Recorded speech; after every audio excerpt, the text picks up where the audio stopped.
అన్నదమ్ములు దోచుకునే సరిపోవట్లేదంట రేవంత్ రెడ్డి గారికి.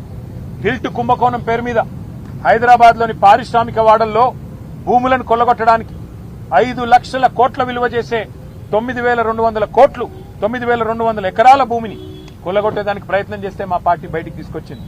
అన్నదమ్ముల దోపిడిని అడ్డుకున్నది. కానీ రేవంత్ రెడ్డి గారు అన్నదమ్ముల దోపిడి సరిపోవట్లేదంట. ఇప్పుడు బావమరిది గారి కళ్ళల్లో ఆనందం కోసం సింగరేణిని ఆయనకు గుత్తకు రాసిచ్చిండు. తెలంగాణ కొంగు బంగారంగా భావించే సింగరేణిని కాంగ్రెస్ ముఖ్యమంత్రి రేవంత్ రెడ్డి పట్టపగలే కబలిస్తా ఉన్నాడు.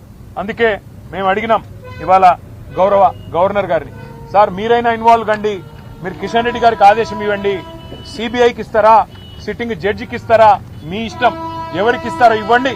కానీ ప్రజాధనాన్ని కొల్లగొట్టే ఈ దుర్మార్గపు వ్యవస్థని, ఇటు సోలార్ పవర్ లో కుంభకోణం, అటు సింగరేణి ఓబీ గనుల్లో కుంభకోణం, దీన్ని అడ్డుకోండి, దీన్ని వెంటనే నివారించండి, ప్రజా సొమ్మును కాపాడండి అని చెప్పి కార్మిక లోకం తరపున, సింగరేణి కార్మిక సోదరుల తరపున వారికి విజ్ఞప్తి చేశాం.